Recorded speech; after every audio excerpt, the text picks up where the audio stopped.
Right.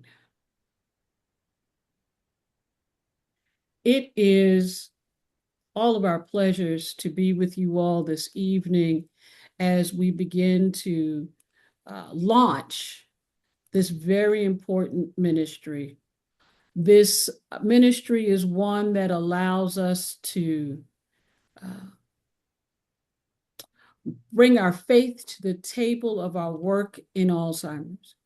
It allows us to uh, just move forward with capturing that which is essential for our existence, things that we tend not to talk about, not do, and things we also need to be attentive to as we move through this challenging topic.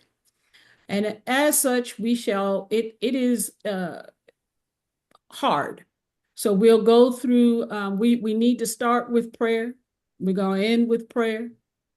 And then Reverend Wells is going to talk about the collective itself, its purpose. I'll talk a little bit about dementia and the impact in our communities. Then we'll start talking specifically about this process and the work we're going to do, the work we want to do together, and what resources are available. At the end, there'll be a Q&A that'll be led by Reverend Shaw. And then he'll close us out in prayer when he deems that we've accomplished what our task. So, Reverend Shaw, if you'll open us in prayer, please. Yes. Let us pray. Gracious and kind God, we thank you for this day. We thank you for this evening. We thank you for the opportunity that you've given to us to assemble here on this platform to have a much needed discussion. We ask your blessings over the effort as we launch this collaborative effort, interfaith effort. We ask that you bless those who have taken the time out this evening to come and share with us. But we also pray for those that we aim to serve. We ask now that you keep us in your care. In Jesus' name, amen. Amen. Amen. Thank you very much. And as each one of you come, will you also introduce yourselves?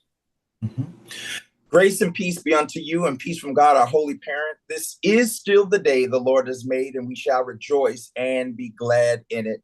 I am Pastor Lamont Anthony Wells, and I serve in the Evangelical Lutheran Church in America as the executive director for the network of Lutheran colleges and Lutheran universities. It is my pleasure to be with you all tonight to share at the invitation of Dr. Burnett and Dr. Beverly, and we ask that you be mindful that this has been a long time coming, but we have finally got to this space to begin this this platform of introducing the Kumbuka-Nia Collective, which is a faith-based initiative for health equity. This approach that we are announcing tonight, the Kumbuka-Nia Collective, is about awareness, support, and advocacy for Alzheimer's. Alzheimer's and dementias and other dementias are disproportionately affecting communities of African descent. And that's a reality. And that's something that we have to and should be concerned about, particularly as people of African descent are twice as likely to develop Alzheimer's, but often face barriers in diagnosis and treatment. Dr. Burnett will talk to us a little bit more about that in just a few minutes. But this collective, this Kumbuka-Nia Collective, is a faith-based initiative that is dedicated with a mission to empower faith communities, all faith communities, to take action in the fight against Alzheimer's and other dementias through education, through advocacy, and other culturally relevant pastoral care needs. The Kumbuka-Nia Collective is rooted in African linguistic and cultural traditions. We're mindful of where we come from and how to go back and use those things that will lead us forward. Kumbuka, Swahili, for the word which means to remember, symbolizes reclaiming memory, to reclaim the memory, the cultural identity, and the awareness of Alzheimer's in African diaspora communities. Nia, also Swahili, which means purpose. It represents the collective's intentionality. We didn't just come up with this and decide to do this just any old kind of way. But this is a collective that is intentionally and determined to promote health equity in education and healing through our faith traditions. Although I'm a Christian pastor, this group is designed to be very ecumenical and interfaith. Together, these words, Kumbuka-Nia, embody the spiritual and communal commitment to address dementias as both a medical issue and a spiritual issue and a social issue as well.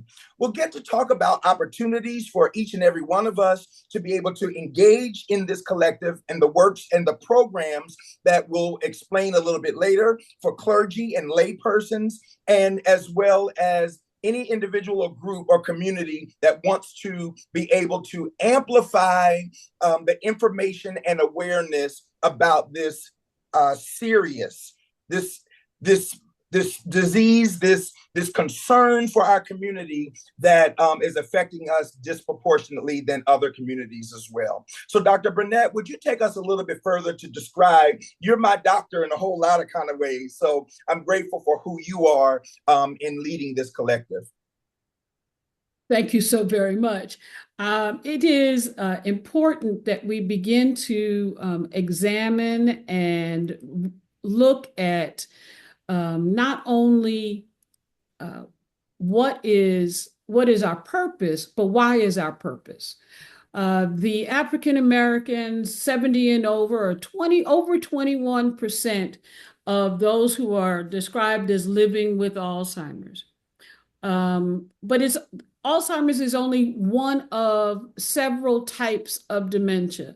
Dementia being we're losing memory, we're losing of the ability to be who we were in the past. And so it gives us this very important mission is, how do we ensure that we are beginning to look at and process the information.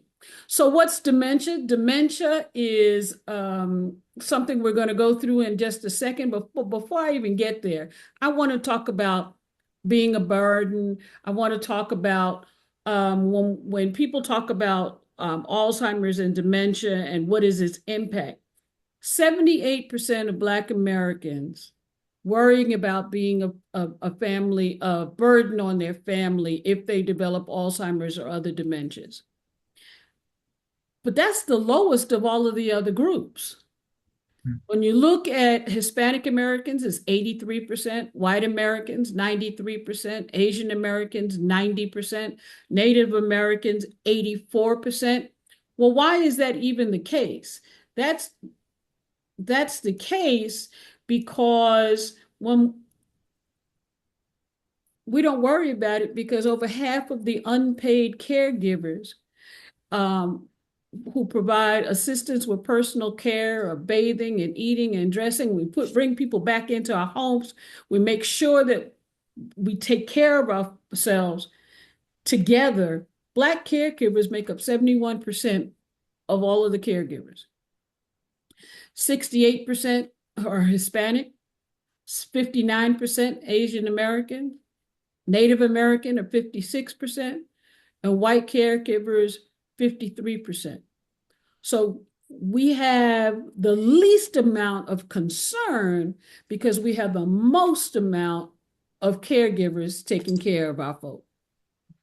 I'll give a personal testimony. When my father started going down in terms of physically as well as some elements, I brought him home to me. I took him from his house. Now that took some shenanigans. He wasn't real happy about it, but I take care of my father in my home. And it's a challenge. My sister gives me support. My friends give me support. But that's what, as Black Americans, we do. We take care of our folk at home, if at all possible. Now, there's some reasons why we can't do that, combative nature, that kind of thing.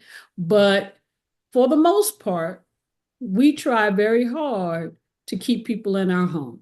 So why is that even important? The impact of that means that we have to deal with self-care of the caregiver. We have to take care of all of the financial implications, the social implications of how do we even keep people engaged. We know that singing in our churches is an important piece, the call and response of our worship services. And so our congregations need to ensure that what we are doing is also being what is being now called dementia-friendly congregations, where the service may not be as long as we used to when most of us were growing up. It's a little bit on the shorter side because of attention spans, because of I can't be gone that long. All of those kinds of things begin to impact the way in which we do things. Now, I'm going to switch screens just a second, because I want us to be able to look at, I know that Beverly is going to show us some of this later, but there are important pieces that we need to be able to look at when we are searching for information. You may not be able to get a hold of us immediately, but there are resources that you can get to. Beverly's going to talk about the person in person and the other kinds of resources, but just even getting definitions of what is dementia is all available on the Alzheimer's website. It's alz.org. Beverly, if you can stick that in the chat for me. And then when you do that, you can just hit about Alzheimer's and it will give you definitions that you can deal with, symptoms, causes, diagnosis, treatments. And one of the things that's most important is to note that Alzheimer's may be the largest or the most talked about type of dementia. There are several others, and in particular, vascular dementia is extremely important in the African American and African diaspora because of our comorbidities of diabetes, hypertension, stroke. Anything that affects the blood vessels in the brain can cause or make any kind of dementia worse. Our tendency to not be compliant with our diet and exercise, not taking our medicines all the time. My concern right now in this climate is, are people going to be able to have continued access to their medications? I told all the people I know to start stockpiling. Because we need to make sure that we're okay while we try to navigate our present state. We need to be able to make sure that medications are on board. We need to make sure that we are growing good food in our backyards or on our windowsills so that we have the nutrients that we need to either continue to enhance those medications, or maybe even potentially, if we are taking good care of ourselves, may not need them anymore. Okay. I am a physician.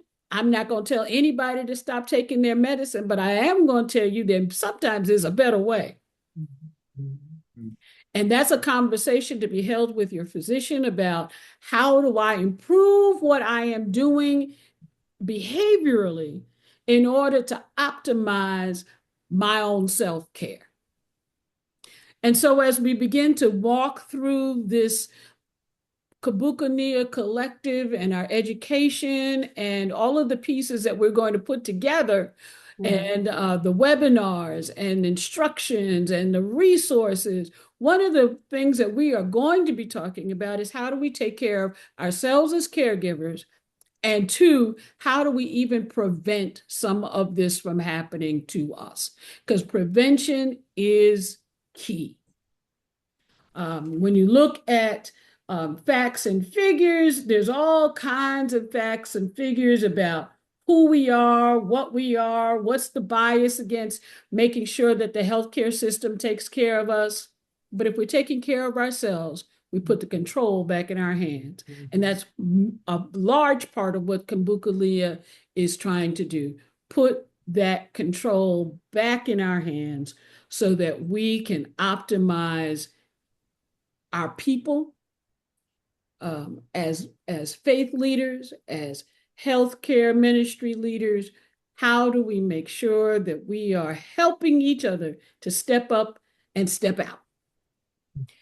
As we now then move on to, I'm going to turn us back over to Reverend Wells, who's going to take us through a couple of the guides. Would you like to start with clergy guide or go to? Yes, clergy. Start with clergy guide, and we'll put both of those into the chat now so that you can see what I'm describing, particularly about this Kumbuka-Nia Collective. Now, hear this. I'm sure we have engaged many things before about various things in our community, diabetes, all kind, HIV and AIDS, and we have seen that, and we become energized behind various actions. But this particular collective is not just an initiative.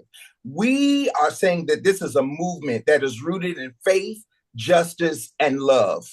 We're doing this through education, advocacy, and spiritual support, where we're trying to ensure that no family walks this journey alone.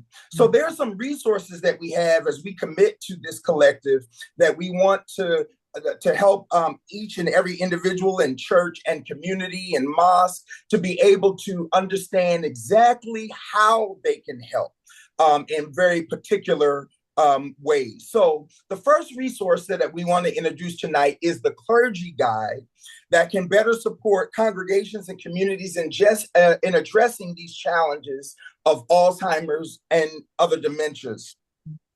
The clergy guide is more than just a manual.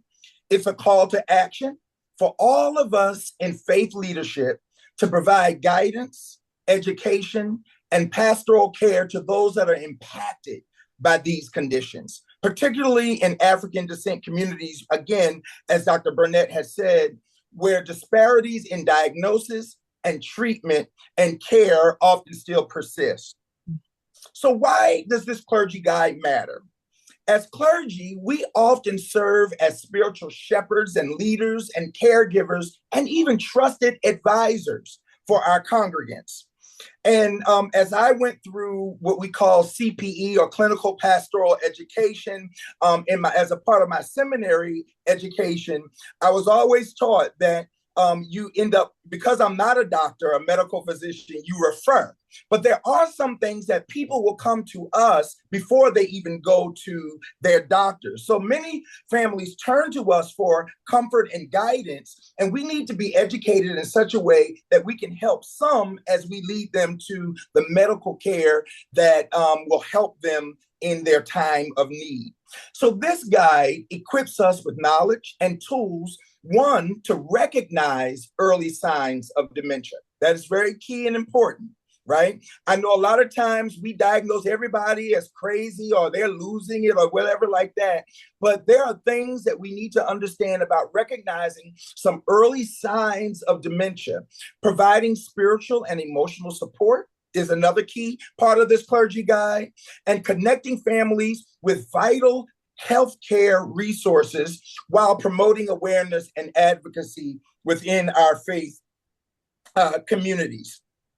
Again, as Dr. Burnett said, defining this challenge is important because dementia is an umbrella term for memory loss and cognitive decline that interferes with daily life. And we see it in all of our communities in great and mighty ways. So this guide is a collaborative effort between the Alzheimer's Association and the Faith-Based Consortium on Equity in Alzheimer's and Other Dementias, again, now renaming or moving ourselves forward as the Kumbuka-Nia Collective, where we want to help equip clergy and leaders to make a difference.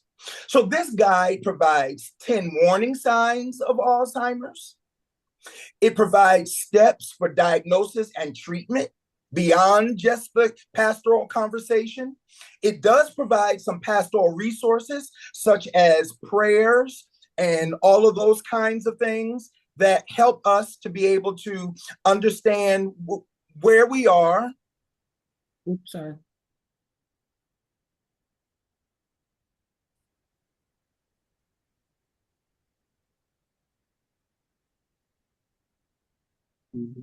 Where'd he go?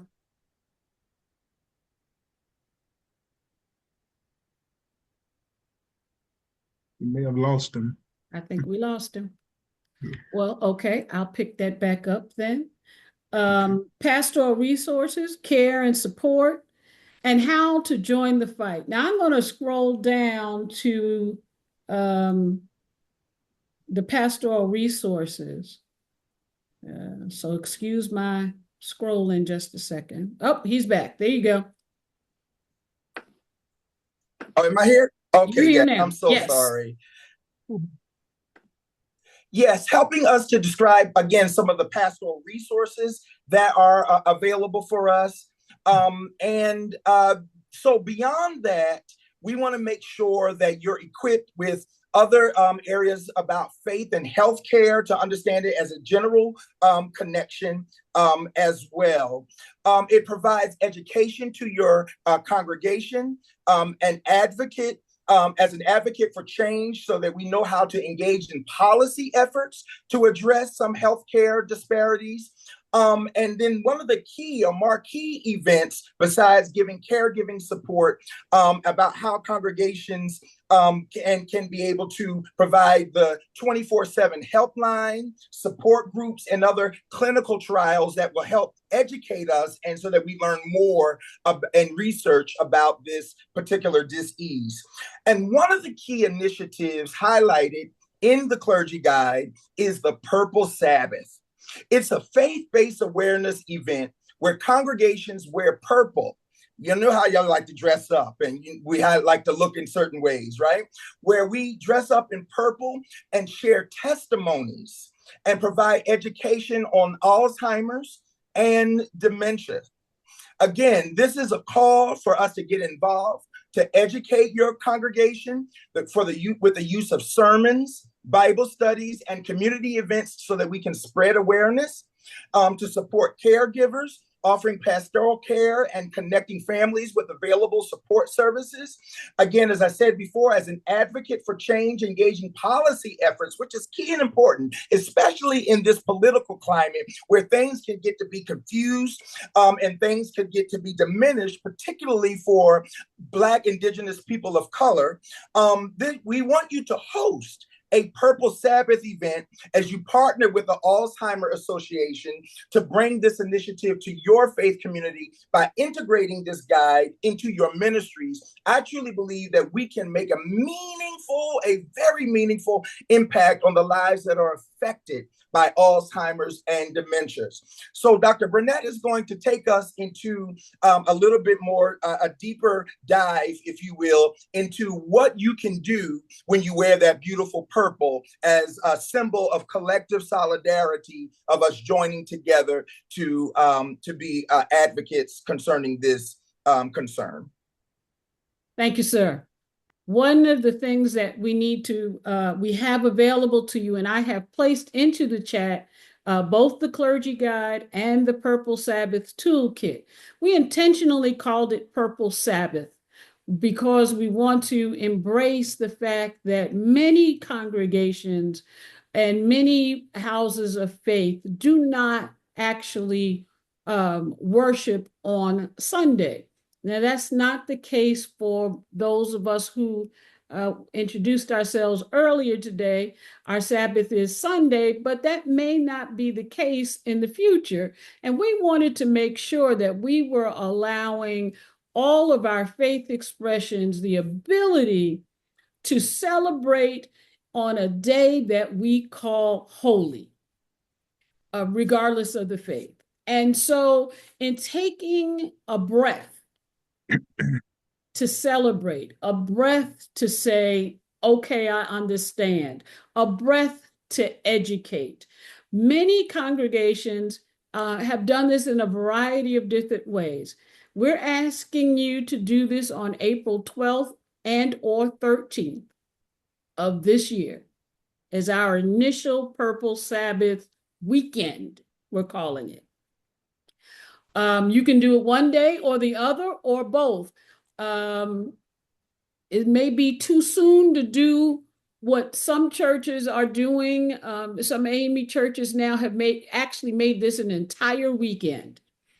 Reverend Shaw, if you go on over to the AME church down the street from you, you will find that they may be moving to 3 days because they already have consumed Saturday and Sunday and they got too much stuff in it now.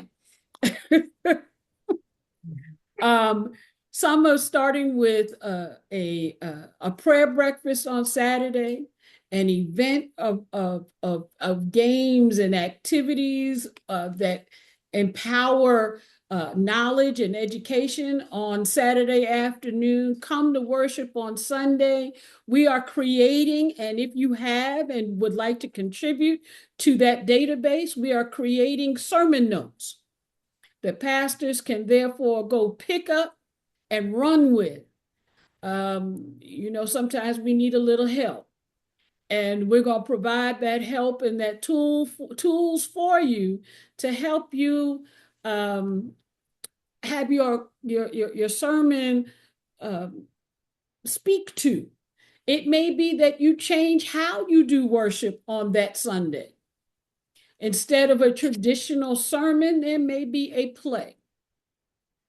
Message still goes forward, but it may look a little different than it normally does. We ask everyone to wear purple because the Alzheimer's and dementia color is purple, and we want to celebrate. And we want everybody to take as many pictures as they possibly can consume.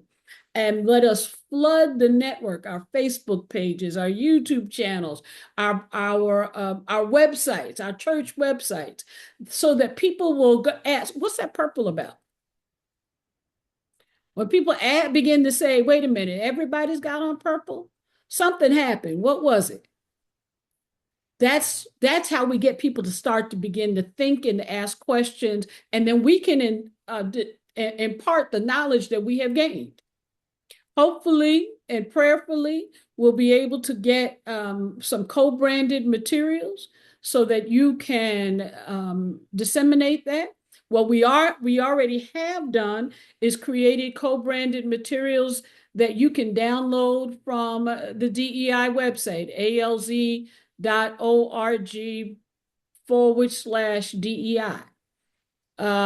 Isn't that right? Did I get that right? All right. So that you can pull that down. You can create QR codes on it, and people can just you flash the QR code and everybody can download the information and have it at their hand. So what this toolkit does for us is it tells us what Purple Sabbath is. And essentially I've given that definition. It means, we all know that in Hebrew, it means rest and it means stop. It means stop and worship. And our worship can be about making sure that we are empowered. Worship doesn't necessarily mean that we've had a song, a doxology, a sermon with a sermonic selection beforehand, and a prayer. It can be that we are opening up our minds and our hearts to receive what God would impart so that we can empower not only ourselves, our families, and that family can be church family, but our communities in which God has called us to serve. And so it's about education. Um, Take time to learn what the 10 warning signs are. And then it's okay to, this is one of my pet peeves, knowing what it is, but then more importantly, what to do about it. Uh, One of the things that I always tell those who are doing health ministry, if you hold a screening event and then don't tell somebody what to do with the information, we have caused more harm because now you've added worry to the list. So we're going to help people understand and then move forward with what we would have them to do. So when planning your Purple Sabbath event, and let me make this larger because I can't even see it. Meet with the church leadership, get approval, begin to share facts. And then once you've got the leadership on board, you've got permission to move forward, meet with them and connect with your Alzheimer's Association chapter. And Beverly's going to tell us how to do that. There are all kinds of committee assignments that can be done, or it doesn't even have to be that involved. It can just be come celebrate as we recognize what we must do. Let us get some information. It's as easy as doing a bulletin announcement, a bulletin insert for those of us who still use paper, or putting it up on the screen and providing the resource where people can know where to go get things.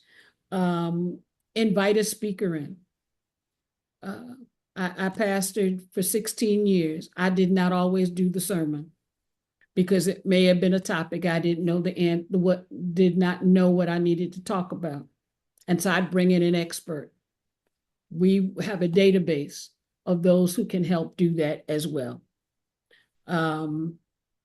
If you're going to make it a big splash and you need to confirm outside participants, we need to start a little bit. Well, you needed to start now in order to do that. We've provided you some Purple Sabbath activity examples. There are prayers in both the clergy guide and in the Purple Sabbath toolkit that will help you do that. There's some talking points here. All of these things will help you engage in creating a Purple Sabbath commemoration so that you can move forward. And as you do that, already said we need to connect with your local Alzheimer's chapter. Beverly, come tell us how we access all the Alzheimer's Association care and support resources so they will have assistance with doing what they need to do. Well, I see that I was still on mute. Good evening, everyone. My name is Beverly Berry. I'm the Diversity, Equity, and Inclusion Director for the Alzheimer's Association Home Office. And I'm so thrilled to be joined with you all this evening to talk about some of our resources, but more importantly, to be joined together with this powerhouse of individuals who represent our Kumbuka-Nia Collective, who have really just dug in and really helped to create these beautiful resources for our communities. To help educate and inform as it relates to Alzheimer's and dementia. There, as Reverend Wells mentioned, there was intention behind creating these materials. And so we want you to use and access these materials and share them in your community so that they go far because they were made especially for our communities. So what I'd like to talk to you all about are some of our resources that we have. Dr. Burnett, can I share my screen? To talk to you about some of the resources that we have. I can't tell you how many times I've done presentations or been out and about in communities and people say, I wish I had known about these resources when I was caring for my loved one. My mom and my aunt included, they cared for my grandmother for about 20 years. And at that time, I wasn't working for the Alzheimer's Association, so I wasn't of much help. I was in a different space at that time, but I watched them piece resources together to take care of my grandmother. And so I just want to make sure that no one else has to go through that journey alone, because there are lots of resources, free resources that we offer. We just have to make sure that we're sharing them in community. As Dr. Burnett mentioned, that when you receive this information, if you don't share it, it is a disservice, because there's so many people out there that are actually in need of these resources. And then there's another segment of the population who may need it at some point in time in their life. And so we want to be able to point them to those resources. So I just want to share a few of what we have so that you can share them as well. And of course, many of these are in the clergy guide and even the Purple Sabbath toolkit. So please take advantage of those. My favorite resource is our 24/7 helpline. It's 800-272-3900. And this is when I say 24/7, 365 days a year, it is exactly that. We have people that work around the clock that can answer questions when you're having a crisis. My niece is actually caring for. She's doing some in-home health with a patient that has dementia.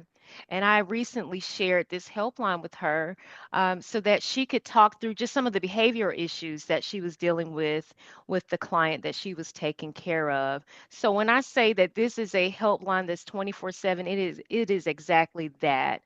So when you have questions, when you're um, trying to get your loved one to do something, whatever that may be, whatever that situation, the most simple question that you have, there are master trained clinicians that can help walk you through that process. And that is the beauty behind this helpline, but not everybody knows that it exists and really test it out. So even in the wee hours of the morning, if you have a question, um, this is a perfect resource, and really one of my favorite resources to be able to share with our community. Um, they're clinicians that speaks various languages. So if language is a barrier, if you don't speak English or English isn't your first language, there is someone on that helpline that can translate and speak to you in your language to help provide the resources and support that you need at that time.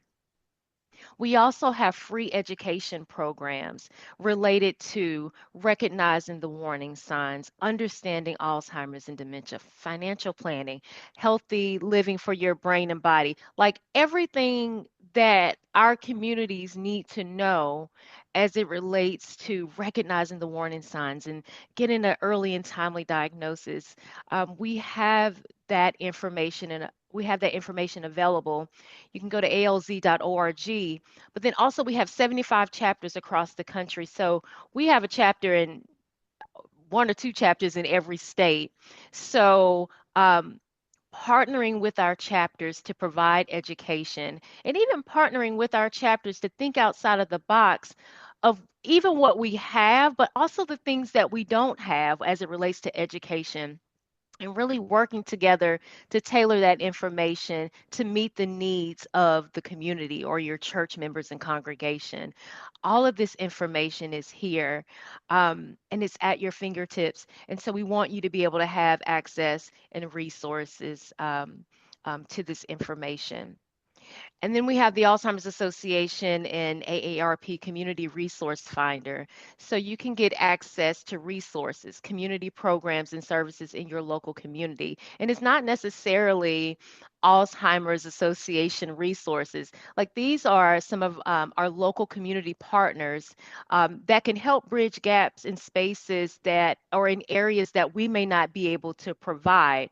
There are other organizations and community that can help bridge that gap there. So, Community Resource Finder is a great tool that communities should know about to be able to see all of the various resources that are available in addition to education, um, adult day centers, respite. All of these things are important, and it's a way to be able to find some of these resources within our community resource finder. Um, I'll also, and I'll put this in the chat so that you have access to it, but these are just some of the top 3 heavy hitters when it comes to the resources that we're able to provide in community. And then, we're a large organization, but it takes partnerships like this to be able to really move the mission forward, to really be able to make impact in community. So if you are able to connect and work with our chapters, to engage and provide these resources, it just helps our message and resources go so much further. So being able to collaborate to host a Purple Sabbath, um, to plan that event, and to be able to provide that clergy guide throughout community is so important. And just thank you all for joining us this evening. And again, I'll put this information into the chat so that you have access to it. Did I miss Beverly, can anything? you talk about being a volunteer? Yes, How to do that process? yes. So you can also, alz.org is really the hub for all information, and it is an opportunity to become a volunteer. So we have volunteers that do community outreach. We have individuals that are trained support group leaders. So let's say you wanted to host a support group at your church. You can absolutely do that. We actually provide training for you to be able to host a support group in your local church.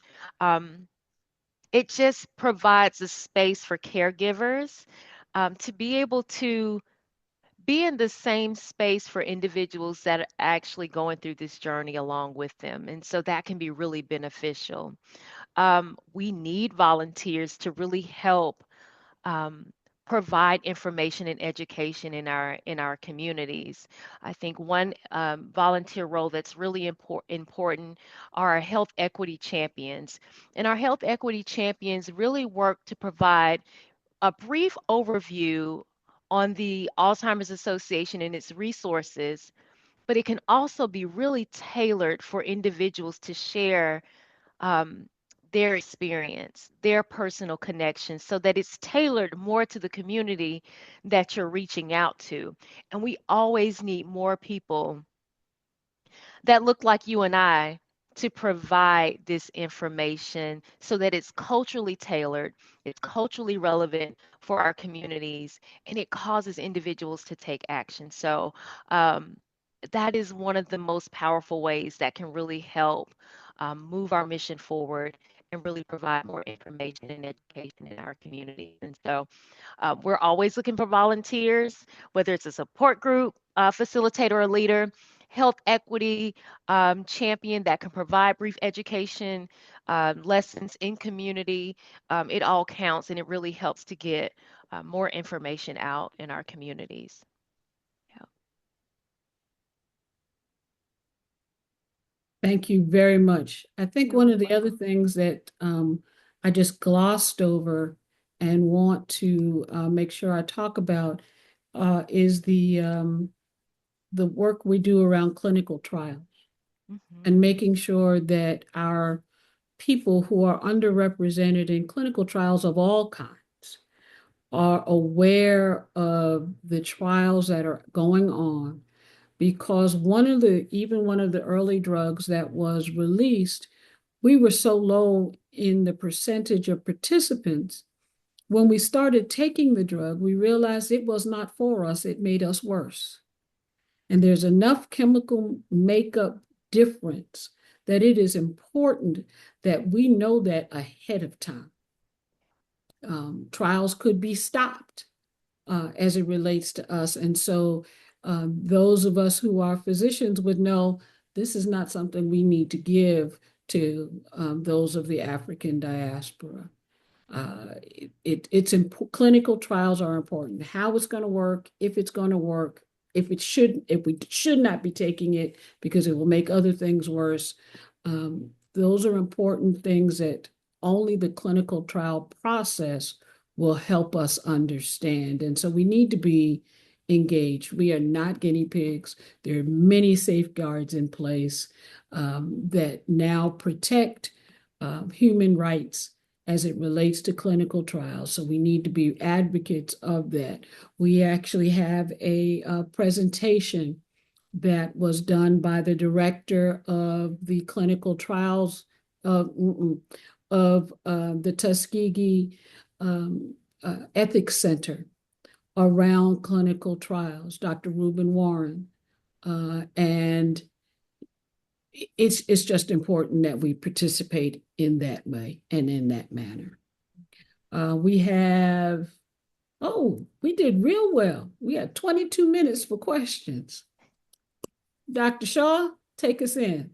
All right. Well, listen, let me first just say thank you all for what you've shared. Dr. Burnett and Pastor Wells and Ms. Berry, thank you so much for the information that you've put out there. Very helpful. So this time we would take any questions from those of you who are attending tonight. You can direct them directly to the person who covered the topic that interests you. Are there any questions?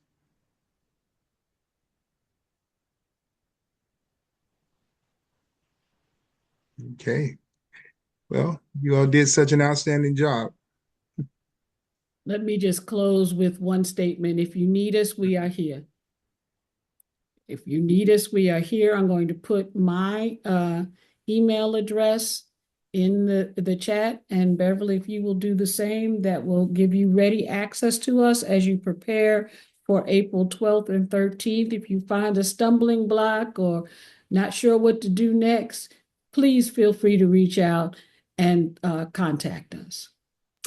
Beverly, I do have a question, kind of a general question. So as a pastoral leader, can we take the materials that are being introduced to us and alter them? Is there a license? Can they be altered with my church logo or my mosque logo or my temple logo to be included in the advertisement pieces? Is that something that is doable?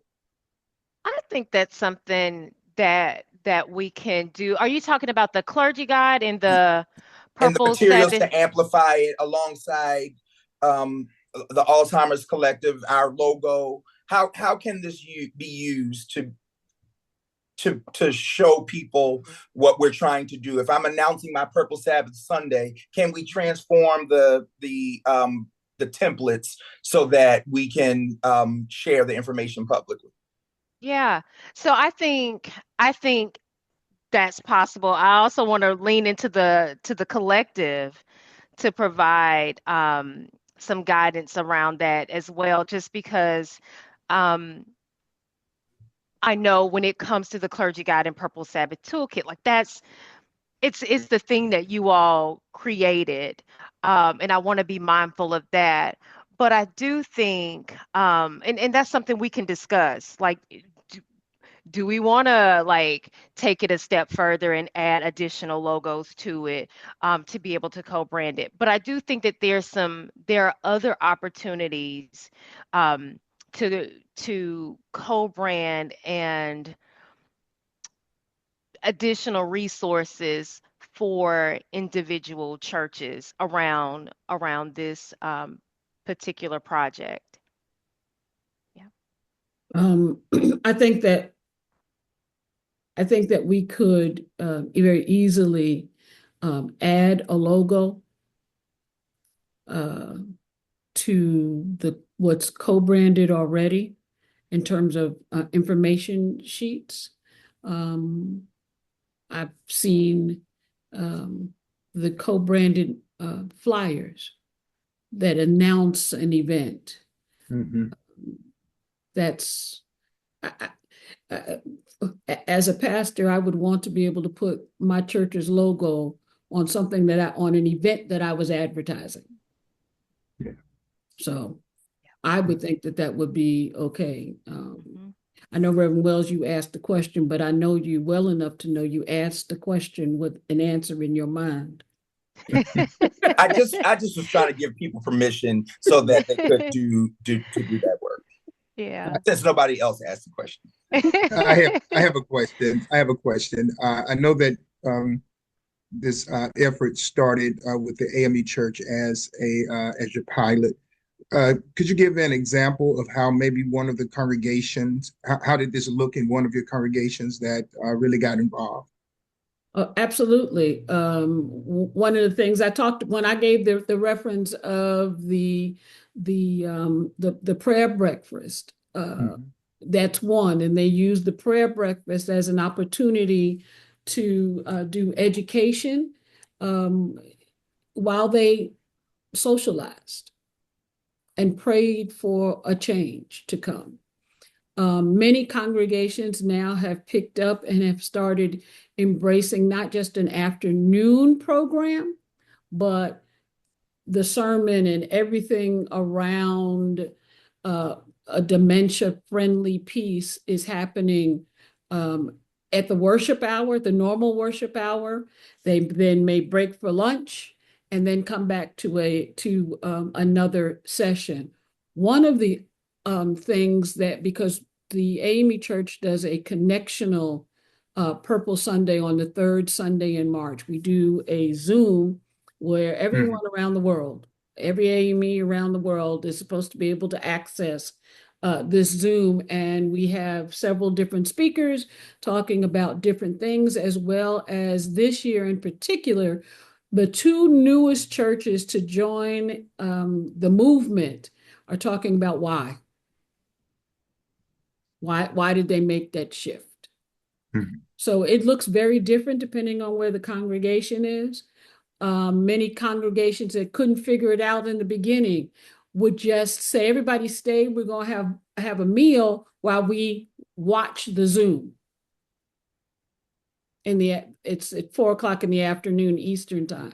So that's how many started, and then just have embraced and done more and created an entire day's events surrounding it. There are, the AME Church actually created a church school lesson around dementia that is often used for the Sunday school lesson. Mhm. So Okay. it varies, and all of that is available on our Health Commission website, amechealth.org, as well as our YouTube channel. If you want to go to YouTube and look at this is the fifth Purple Sunday is coming up this March, and be able um, to look and see what we've done in the past as examples.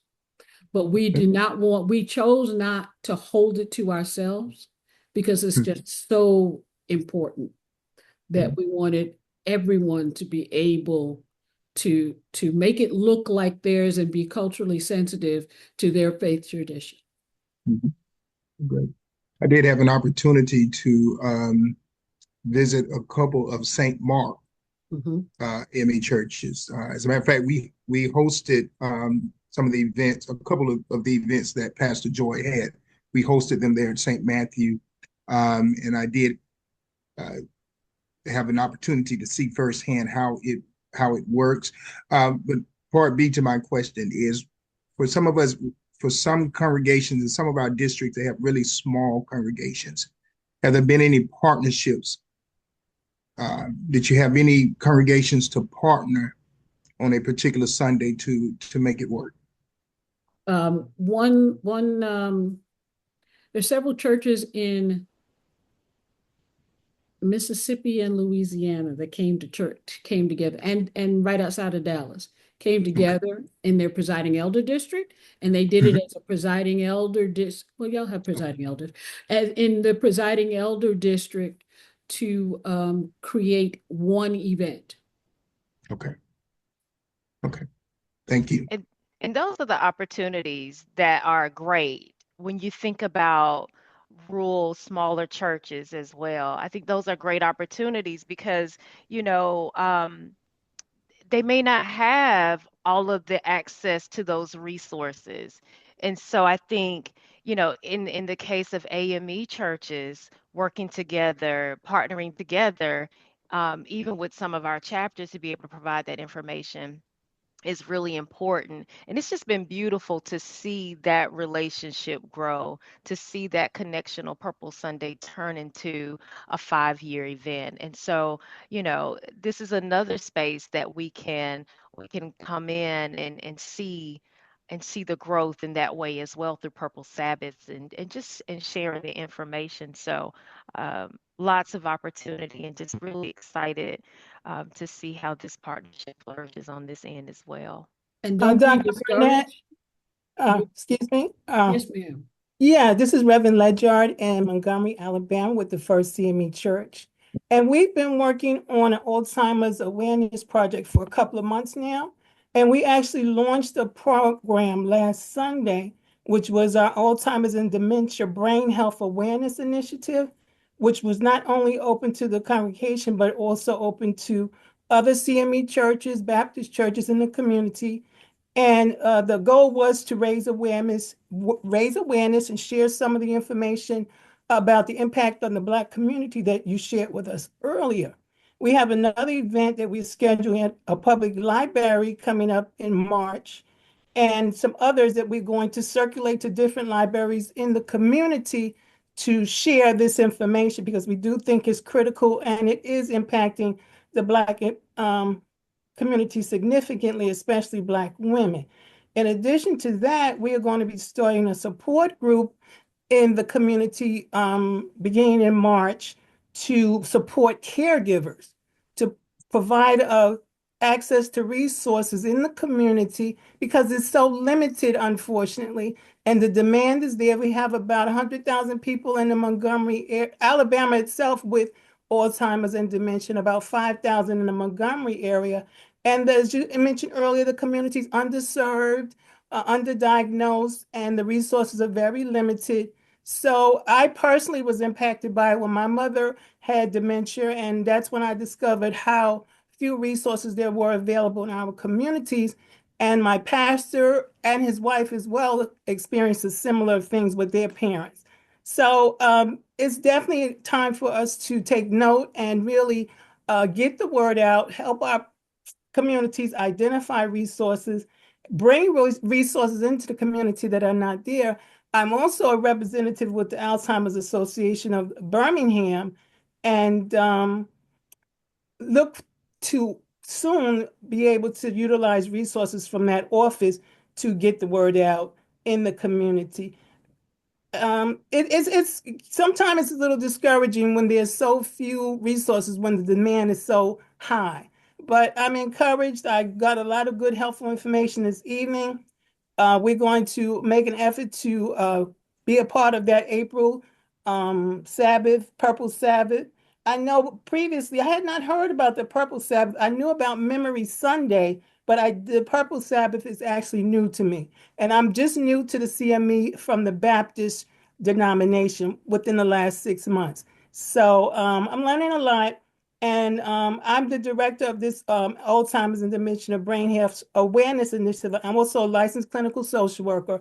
So I'm really excited about it. And the congregation is really open to it. And we're looking forward actually to be able to offer a respite program to caregivers where they will be able to bring their relatives that have been impacted by Alzheimer's and dementia to a day program. We hope to operate 4 days a week for half a day. And just that would be so tremendously supportive because we don't have any in our area that are available to families who are desperately in need. So we're really working very hard and trying to really be diligent. And people are collaborating with other organizations in the community. And the project is really moving forward. So, sometimes it's a little discouraging because, the need is there and maybe everything that we need is not in place, but we are people of faith and we know God is able. So we want to empower caregivers, connect them with services they need, and also encourage our family members and friends and the church community itself, the faith community, to be more of a community, like a caring culture. We're promoting a caring culture to try to help everyone see that, we have to really work together on this. Community of caring. I think that would be a better way to explain it. So that's where we are. And we ask you to keep us in prayer as we move forward with the projects we're working on. And I'm looking forward to working with the collective to learn more and share more with our friends and family here in Montgomery, Alabama. Thank you. Ledyard, I'm in Birmingham, Alabama. So I can help you get connected to that Birmingham chapter, and I have family that's in Montgomery as well. Thank you for Okay, I think joining. I've been working with Mr. Curtis. That's right. Yes. Then you're in good hands. Okay. Very good. Uh, Reverend Clark, Leavenworth, Kansas. I just want to say thank you for the seminar. We have a someone here in Leavenworth who started a Deeper Window Association. Her name was Elaine Bellardo. Her husband, who was a retired Rear Admiral, suffered from that. He recently passed away, and I think this is some information that I need to get up on what's going on. I have a dad, my pop, who's in a care facility right now. He turned 90 a couple months ago, and the reason why he's in there is because he kind of walking around with a flashlight in his hand, seeing that the batteries, the light's not on, and I can't see and all that other good stuff. So I think I'm gonna get the toolkit and just find out what it is that how I can help. Amen. But thank you so much. I appreciate. I've got to go. I got a call from my nephew. He's ready to be picked up at the VA hospital. So I'm on the road. Well, thank you for attending. If anyone who wants us to be able to connect directly with you, Beverly and I have put our email addresses in the chat. But if you would also like us to be able to send you some information, go ahead and put your name and email address in the chat, and we'll send you directly, especially if you had problems downloading both of the guide and the toolkit. Thank you. Thank you. Thank you. Dr. Shaw, we're back to you. All right. Let us have our closing prayer. Divine Presence, source of all compassion and love, we thank you for allowing us to gather in unity, our hearts open to those who are affected by Alzheimer's and other dementias. We ask for your grace and comfort to surround them. In moments of confusion and loss, they may feel your peace. For those living with these challenges, grant them moments of clarity and joy. Help them to find comfort in familiar places and memories, and surround them with love that transcends understanding. For families and caregivers, we seek strength and patience in their journey. May they find support in one another, and may their love shine brightly, even in difficult times. In the spirit of compassion, we honor the uniqueness of each individual, recognizing the dignity that remains within and the stories yet to be told. May we all work together to foster understanding, to create a world where those affected feel valued and embraced. And may our collective prayers uplift their spirits, bring hope and healing to all. Amen.